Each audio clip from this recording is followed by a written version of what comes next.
Deuteronômio capítulo 4, versículo 26. Hoje toma por testemunha contra vós outros o céu e a terra, que com efeito perecereis imediatamente da terra a qual passado o Jordão e despossuir. Não prolongareis os vossos dias nela, antes sereis de todo destruídos.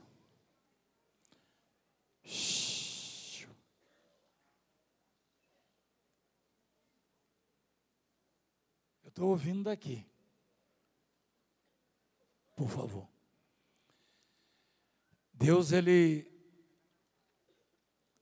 fez muitos milagres para tirar o povo da escravidão. Muitas maravilhas, sabe? O povo não tinha forças contra os adversários, contra os inimigos, contra o faraó.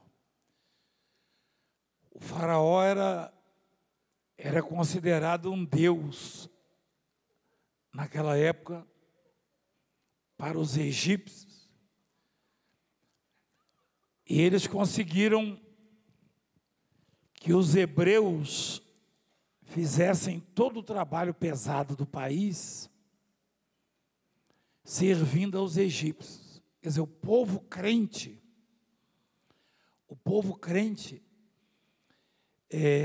na teoria, é o povo dono das promessas. Quem concorda comigo? As promessas de Deus, elas são para os incrédulos? Não. Mas aquele povo era escravo. Aquele povo era maltratado, judiado, humilhado. E um dia eles oraram, eles clamaram, e o clamor, Deus se lembrou da aliança com Abraão, Isaque e Jacó e respondeu. Deus fez nascer um menino, Moisés, que foi educado lá no palácio do faraó, pela irmã do faraó. Né? A filha, né? Filha e irmã, né? Do que veio assumir. E esse Moisés foi usado para tirar aquele povo. E o povo via as obras, via os milagres, via os benefícios, recebia os benefícios e dava o seu louvor a deuses pagãos, que não são deuses, na verdade, só existe um Deus, ou só há um Deus, que é a expressão correta. Mas não é porque é o meu Deus, não. Ele não é Deus dessa ou daquela igreja, Ele é Deus de quem crê nele. Ele é Deus dos viventes. Ninguém é dono de Deus. Deus não é propriedade de ninguém, não. Não tem essa. Não, porque é o meu Deus. Não. Ele é Deus de todo aquele que crê. Presta atenção. E Deus, ele fazia, Deus, ele cuidava, e a indignação do Senhor foi tão grande, porque o povo saiu do Egito pela mão poderosa de Deus, o faraó não queria deixar. Deus começou a mandar uma praga atrás da outra. E o faraó não resistiu, porque nenhum homem, por mais poderoso que seja na terra, ele resiste ao poder de Deus. Ninguém resiste. Isso é besteira, você achar que vai dar uma carteirada, uma canetada, ou vai dizer isso, aquilo. né? Eu recebi um telefonema de uma autoridade, uma pessoa que eu admiro, inclusive. E ele falou, o apóstolo,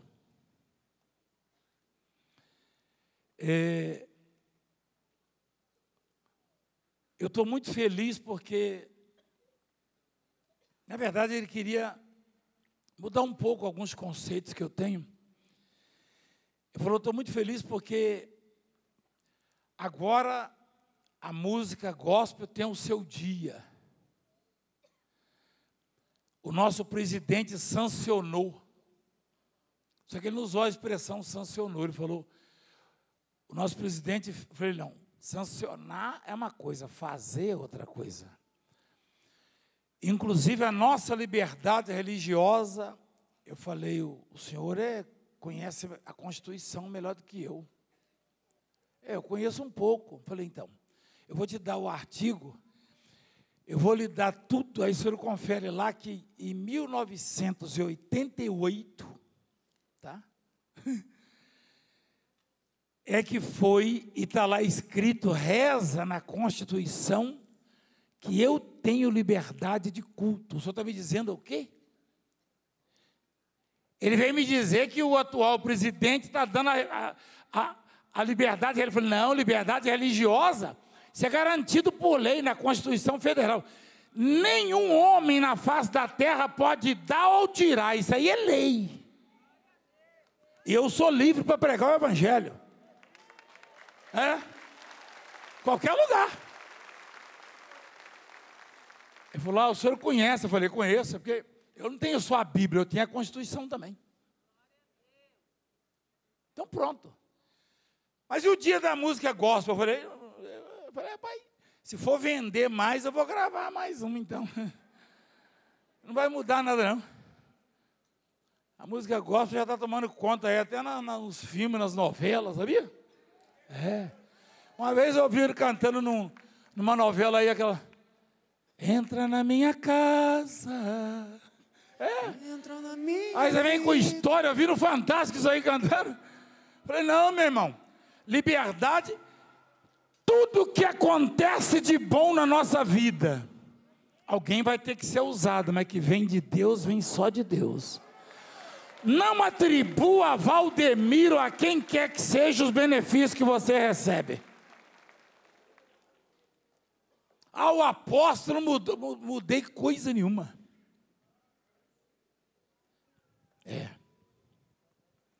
Eu encontrei aqui no centro da cidade um casal. Aí o marido falou, apóstolo, que bom te ver. A gente queria dar um abraço ao senhor. Nós fomos lá na igreja, mas é tanta gente, não dá para chegar perto. Eu falei, você me conhece? Não, eu vou contar um pouquinho aqui. Conta rápido, vamos andando que eu estou atrasado. Eu ia numa loja de pesca. Entraram comigo. Não, o senhor mudou a nossa vida. Eu falei, eu nem te conheço. Não, mas o senhor profetizou. Eu falei, profetizou, né? Quem fez? Foi Deus. Eu falei, então Deus mudou a sua vida, a vida de vocês. Deus mudou. Eu estava no aeroporto de Campinas há uns 15 dias atrás, e uma senhora falou isso também. Você pode ver o vídeo. Ela falou, a senhora nem sabe meu nome? Ela não sabia meu nome, não. O senhor é aquele pastor famoso. Eu falei, eu sou famoso? Por que eu sou famoso? Ela falou, não, porque a minha amiga estava com o pai dela com câncer. E era irreversível, ela levou ele lá, o senhor profetizou, e ele ficou curado. Eu falei, eu sou famoso por causa disso aí? Ela não sabia meu nome. Então, presta atenção na palavra. Olha lá no Viracopos, ali em Campinas. Ela é funcionária lá. Presta atenção na palavra de Deus. Deus fazia e a glória ia para o homem. Se você quiser perder a graça de Deus, toca na glória dele. Mas se você der glória a Deus em tudo, você vai vencer todas as dificuldades da sua vida. Todas.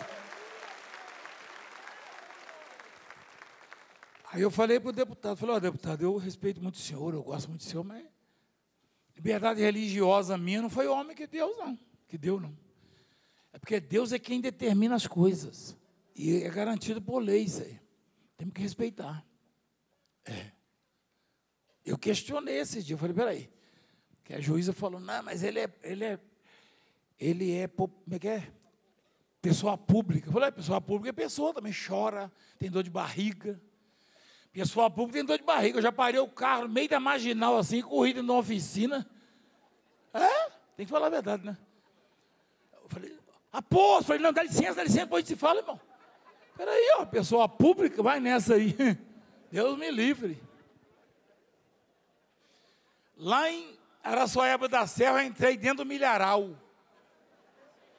Quando eu fui entrando, os carros passando, buzinava, lá o pastor Valdemiro. Falei,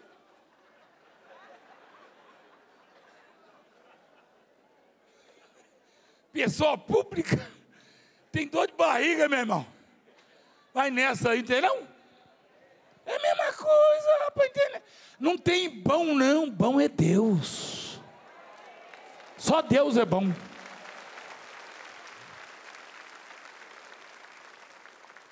Pessoa pública chora. Vai nessa aí. Que é mais público que Jesus e chorou, né? Então Deus, ele se aborreceu e falou assim, vocês não vão ficar muito tempo nessa terra, não. Ou seja, o grande projeto de Deus para aquele povo era Canaã, a terra prometida. Mas, para obter e viver na terra prometida, aquele povo tinha que cumprir as regras pré-estabelecidas por Deus. Nenhum profeta ou sacerdote, pastor, nenhum homem vai transformar a sua vida, não. Quem transforma a sua vida é Deus, e as regras estão aí. Tem muita gente que diz, fulano tem uma oração poderosa. O que é oração poderosa? O esposo dessa senhora orou na televisão com a foto e fez uma oração poderosa e Deus atendeu. A oração poderosa é aquela que sai da boca e do coração de alguém que está disposto a obedecer a Deus, as regras do Senhor. Essa é a oração. Não tem negócio de oração de Valdemiro, de Francelão. A oração, você pode nem saber o seu nome direito. Tem gente que erra até o nome. Eu errei até um certo tempo, né? Mas se você está disposto a obedecer a Deus, a sua oração move as mãos de Deus e muda o planeta. Você quer ver uma coisa? Deus falou, vocês não vão passar muito tempo. Porque, continua lá, filho, o texto. O Senhor vos espalhará entre os povos, tá? E restareis poucos em número entre as gentes, aonde o Senhor vos conduzirá. Vai começar a acabar, vai começar a desaparecer o meu povo. Por quê?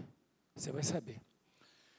Lá servireis a deuses que são obra de mãos de homens. Deus sabe do nosso futuro, é isso? Deus sabia que aquele povo estava trocando ele pelos deuses fabricados, que não são deuses, não são deuses. Não existe Deus de gesso, Deus de pedra, Deus de ouro, de prata. Deus é espírito. E os verdadeiros adoradores adoram a Deus em espírito e em verdade. Está escrito isso. Está escrito. Eu estou inventando? Olha lá. Olha lá. Deus é o que, igreja? E importa que seus adoradores o adorem em quê? Não tem nada a ver de criticar a religião. Não, que a minha religião, eu não tenho uma religião. Não. As regras estão na Bíblia. E não sou só eu que tenho a Bíblia, não. Olha o que Maria falou. O nome de Maria é o maior símbolo da Igreja Católica. E Maria falou para o pessoal assim, ó, faça tudo que Jesus mandar. Tudo que ele disser, ela falou ou não falou? Falou ou não falou? Foi a Santa Maria que falou isso aí, fazer tudo que Jesus manda. Então pronto. Continua, por favor, no texto lá. Deus falou para aquele povo assim, ó, vocês vão para lá e vocês vão adorar. Vocês vão servir a outros deuses. Deuses estranhos. Ó. E ele foi falando, ó, feito por mãos de homens, de madeira, pedra, que não veem, não ouvem, nem comem, nem cheiram.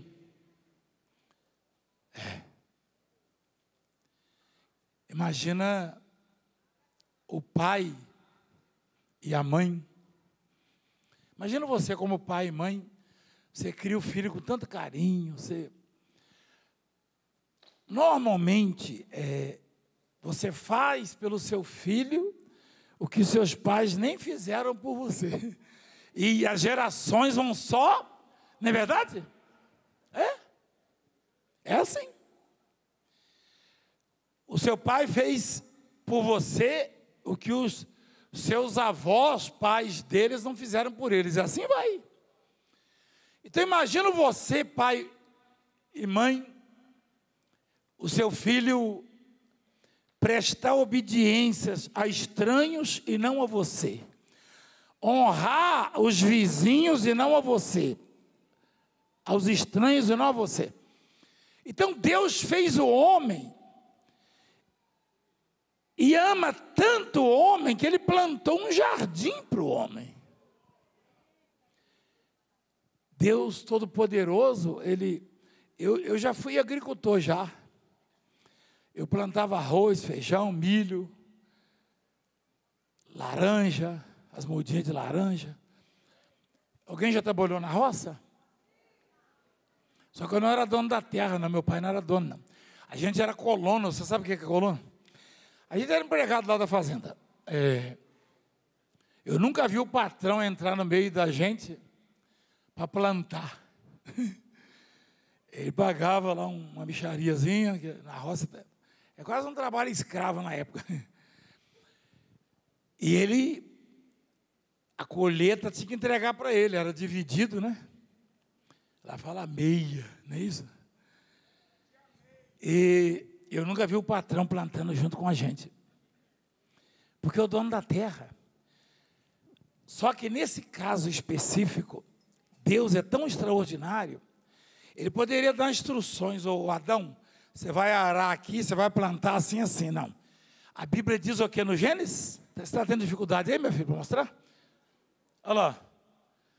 E plantou o Senhor Deus um jardim no Éden, na direção do Oriente, e pôs nele o quê?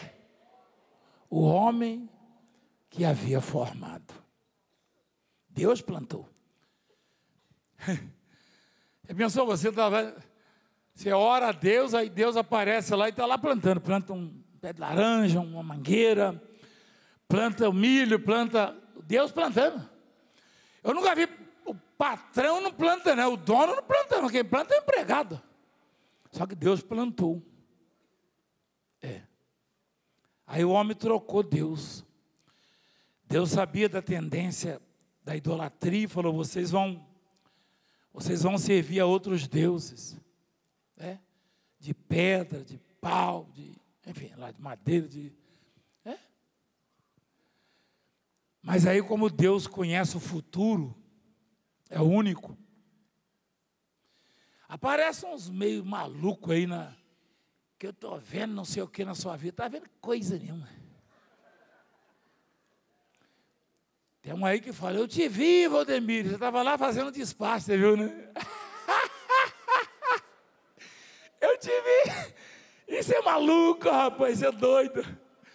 Aí, é doente mental, na verdade. Rapaz, eu sou doido que essa senhorinha vem aqui, vai pipocar aqui, que não... Está cheio do cramunhão. Aí, olha só. Deus falou assim, vocês vão servir a outros deuses, vocês vão me trair. Vocês vão me enganar. Ou tentar, né? Ao versículo 29, ele fala assim, ó. Lá do fundo do poço, lá da sarjeta, do opróbrio, de lá buscarás ao Senhor teu Deus, e o acharás. Pelo menos isso, né? Quando o buscares de todo o teu coração e de toda a tua alma. Ou seja, peraí. Mesmo os idólatras, os pagãos, mesmo os incrédulos, os rebeldes, tem chance para eles. E não precisam de mim, não. De onde você estiver, de lá mesmo. Se você buscar o Senhor de todo o coração, você o achará. Está escrito. Olha lá. De lá buscarás ao Senhor teu Deus e o acharás. Quando buscares de quê? Ou seja, não dividir, não fatiar sua fé. Sua fé não pode estar nesse ou naquele homem, nem Valdemir, nem ninguém. Sua fé não pode estar nesse ou naquele objeto. Não. A sua fé, ela tem que estar totalmente em Deus. Em Jesus Cristo. Amém, igreja? Isso é buscar de todo o coração. Eu creio em Deus, mas creio também nisso, naquilo. Não, esquece. A fé já é meio pequena, se você divide ela. Tem gente que acredita em tanto Deus que eu vou te falar. Lá na Grécia era assim. Paulo chegou na Grécia. Eu vou fazer uma vigília em breve com os bispos. Peraí. Eu vou fazer uma vigília com os bispos, pastores, missionários, obreiros, e com todos que queiram ver. E o assunto, eu estava na madrugada meditando numa palavra. Eu estava lendo sobre o Estevão, quando foi apedrejado. Eu orei e falei, Senhor, tem tanta gente que me maltrata, que me faz chorar, e que maltrata minha família. Aí Deus falou, vou te dar uma passagem para você ler. Olha lá. Aí eu estava lendo isso aí, está em Atos, né, filho? Capítulo 7. Estevão era o servo de Deus, cheio do Espírito Santo, e levantou uma perseguição contra ele, e ele foi condenado à morte. Crime hediondo atribuíram a ele. Imputaram a ele um crime hediondo. E era pena de morte, apedrejamento, né? Então ele ia ser apedrejado. eu falei, mas Senhor, eu levo pedradas até de gente que eu não conheço. Aí ele falou, principalmente, mas eu vou dizer qual será o seu comportamento em relação a eles.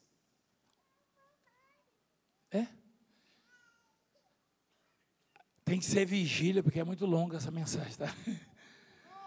Aí, eu continuei lendo. Quando ele estava com os ossos e a carne toda ferida já, morrendo, ele olhou para o céu e o céu se abriu, ele viu a glória de Deus, ele viu Jesus sentado do lado do Pai lá, ó, à direita do Pai, ó lá. Ele viu o Filho do Homem em pé, na verdade, não é sentado, não, em pé, ó, em pé, à destra, à direita do Pai, ó, em pé. Jesus ficou de pé. Meu Deus. Peraí. Você já leu na Bíblia que Jesus está sentado à direita do Pai? Mas ele viu como? De pé. Jesus ficou de pé. Jesus se levantou. Gente, é incrível isso aí. E você estava em determinados lugares, assim, chegou uma autoridade superior e você, como um ato de reverência, ficou de pé. Mas o Jesus ficou de pé para o Estevão. Mas não é isso que eu quero mostrar para você, não. O que eu vou mostrar para você é que ali, ajudando a apedrejá-lo, guardando os pertences dos assassinos, estava um jovem chamado Saulo, que veio a ser o maior pregador que a terra já viu. Por causa de quê? Por causa de quê? Porque o Estevão olhou para ele e para aqueles ali e falou: Senhor, perdoa eles, não lhes imputes este pecado. Com essas palavras adormeceu, ele morreu. Quando ele falou: Senhor, não impute o pecado, não condene eles por causa da minha vida que estão tirando, aquele jovem Saulo recebeu o perdão de Deus, porque ele ia morrer. Quem toca no ungido de Deus morre. Quem toca no ungido de Deus sofre.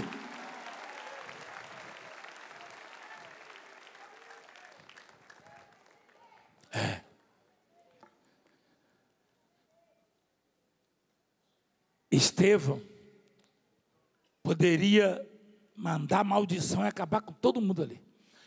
Um sujeito que o céu se abre para ele. Ele viu Deus Pai ao lado do Pai, o Filho de pé. Jesus ficou de pé para receber ele. Igreja, Jesus ficou de pé, igreja. Jesus estava sentado e ficou de pé para receber o Estevão. Ficou de pé. E ele viu Jesus de pé. E ele falou assim: Pai, você acha que Deus ia deixar de ouvir a oração do Estevão? Claro que não. Não lhes imputes este pecado. Não por minha causa, não tire as oportunidades. Não. E o dia que Jesus teve um encontro com Saulo, que era perseguidor da igreja, e ele virou aquele pregador, e os outros discípulos tinham até medo, nesse cara aí perseguia a igreja. Ele estava com a bênção do perdão do Estevão. Ele seria destruído, junto com todos os assassinos, mas Jesus o trouxe para o seu lado, por causa da oração do Estevão, do perdão do Estevão. Você sabia disso?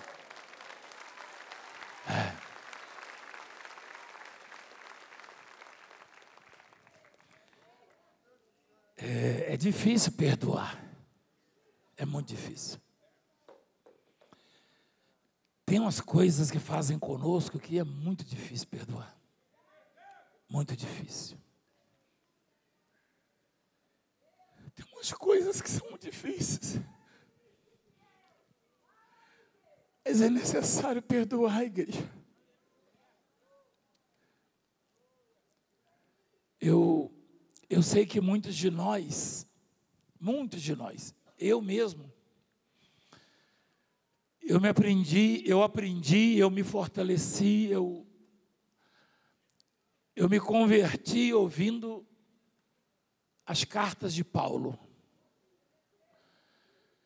que é fruto do perdão do Estevão. Se ele amaldiçoasse o Saulo, ele iria para o inferno, ele não seria um ganhador de almas. Ele não seria um ganhador de almas. É difícil perdoar a igreja, mas é necessário. E eu estava meditando assim na madrugada. Falei, puxa vida.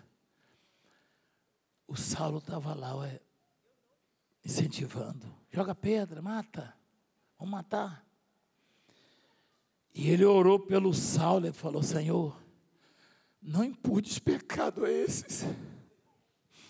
Perdoa eles. Eu fico pensando o Estevão lá do céu, vendo Paulo ser preso por causa do evangelho, arrastado nas praças. O Saulo, ele falava lá, aquele jovem, o Saulo, foi bom ter orado por ele, ter perdoado ele. O que está fazendo? Eu estava lendo sobre isso, aí eu fechei a Bíblia, resolvi abrir de novo, aí caiu na palavra de Paulo, ele falando que quando ele está fraco, aí que ele é forte, porque eu aprendi a ter prazer. Ele disse, eu tenho prazer nas fraquezas. Olha lá, pelo que sinto prazer nas fraquezas, nas injúrias, nas necessidades, nas perseguições, nas angústias por amor de Cristo, porque quando sou fraco, então é que sou forte. Peraí, segura aí. Esse aí é o Saulinho que estava lá, mata ele, joga pedra, você também, cadê a sua? Pá! Aí todos eles esperavam a maldição. Aí o Estevão falou, pai, perdoa eles, pai. Não deixa esse pecado cair na conta deles, não. Tiraram a vida dele. Aí o Saulo, o jovem Saulo, estudante,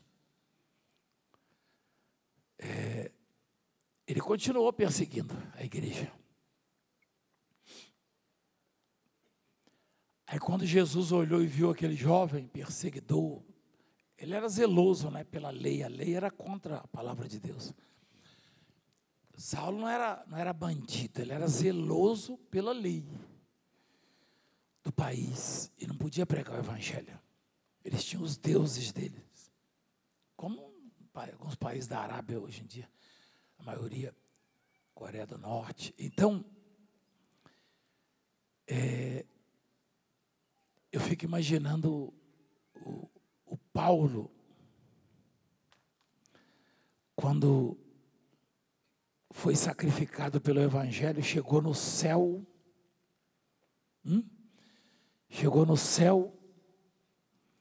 e ficou olhando, será onde fica o Estevão aqui? Eu queria dar um abraço nele, porque ele salvou minha vida, ele não me amaldiçoou, ele me perdoou.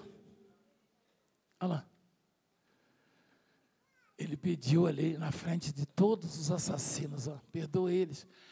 Aí eu fiquei pensando assim, falei, puxa, ele deve ter chegado no céu, o Paulo, né?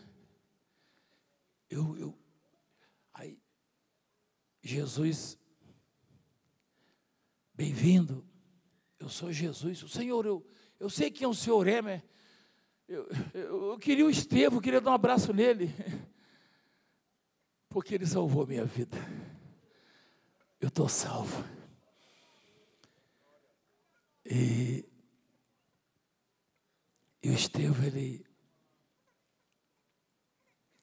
ele tinha essa visão, que eu e você precisamos aprender, principalmente eu. Mas continuando, Olha a oportunidade que Deus está dando hoje. Vou trazer para hoje agora, tá? Vamos lá, filha. Ó. Deus, ele prometeu antes ali, eu vou pegar o céu e a terra como testemunho, que eu vou destruir a vida de vocês, porque são idólatras, são pecadores, são rebeldes. Mas, de lá, buscarás o Senhor teu Deus e, quando buscar de todo e de toda a sua alma. Eu estou decidido a destruir, mas se vocês me buscarem, eu decido deixá-los viver. Esse é Deus. Esse é Deus. E continua o texto, por favor, filho. Põe lá. Corta aí, diretor. Quando estiveres em angústia, gente. Alguém aqui já sentiu angústia alguma vez? Quem já sentiu?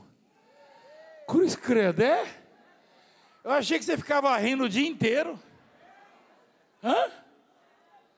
Eu achei que você ia dormir e sonhava que estava rindo.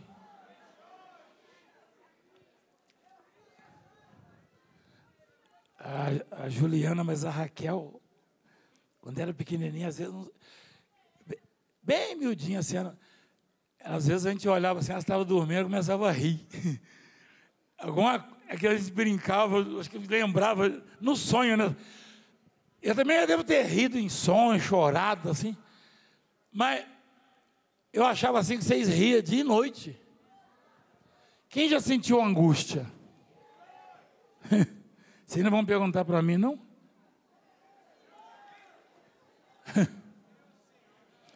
Todos nós sentimos angústias, frustrações. Algumas coisas que ocorrem conosco, nós nem compreendemos como pode acontecer, não é verdade? Mas olha o que o Senhor diz, ó. Mesmo estando indignado, ele diz assim, ó, quando estiveres em angústia, e todas essas coisas te sobrevierem, nos últimos dias, e te voltares para o Senhor, teu Deus, e lhe atentares a voz, ou seja, ouvires a voz dele, então o Senhor teu Deus não te desamparará, porquanto é Deus misericordioso, nem te destruirá, nem se esquecerá da aliança que jurou a teus pais, Abraão, Isaque e Jacó. Agora, pois, pergunta aos teus antepassados, aos tempos passados, que te precederam, desde o dia em que Deus criou o homem sobre a terra, desde uma extremidade do céu até a outra, se sucedeu jamais coisa tamanha como esta, ou se ouviu coisa como esta, ou se algum povo ouviu a voz de algum Deus do meio do fogo, né, como vocês ouviram, como tu ouviste, ficando vivo. Ou se um Deus intentou ir tomar para si um povo do meio de outro povo, com provas, e com sinais, e com milagres, e com peleja, e com mão poderosa, e com braço estendido, e com grandes espantos, segundo tudo quanto o Senhor vosso Deus vos fez no Egito aos vossos olhos. Peraí. Mas eu não vi isso. Não? Interessante, achei que você tinha visto aqui uma criancinha rastejando no chão e depois da profecia levantou e anda. Eu achei que você tinha visto uma mulher que tinha câncer de pele, estava comendo o nariz dela e está perfeita aqui, parece que fez enxerto. Eu achei que você tinha visto pessoas que estavam na Cracolândia, na sarjeta, na humilhação, hoje são pessoas de família, mães de família. Eu achei que você tem visto o que Deus tem feito no nosso meio, sinais, milagres, prodígios. Né? Você tem visto? Mas não é só você, não. Quem está lá fora também tem visto. Tem ou não tem? Com certeza tem. Então, igreja, hoje, as pessoas têm muito mais motivo para obedecer às leis, às regras, os mandamentos, para se submeterem a Deus. Olha lá. Vê se está diferente de hoje, ó. Quem é que viu o seu Deus, o Deus do seu país, da sua religião? Olha lá. A tirar um povo escravo do meio de outro povo com provas, com sinais, e com milagres, e com peleja. Vocês têm visto Deus fazer isso? Milagres tem? Tem mesmo? Ah, mas não só você não. O seu parente também tem visto, o seu amigo. É. De vez em quando ele chega para você. Aquilo lá é verdade, é? Quem já ouviu isso?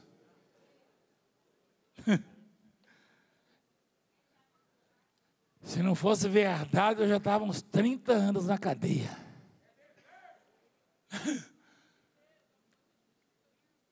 Mas eu queria dizer que eu e você estamos diante da maior oportunidade que um povo pode receber na vida. Maior oportunidade. Abraça esta oportunidade. Se apega a ela. Não abra mão dela. Não interessa a religião, de onde você veio, nacionalidade, o seu grau de instrução, nível intelectual, não. Poder aquisitivo. Todo homem precisa abraçar a oportunidade. E essa oportunidade tem nome, Jesus Cristo.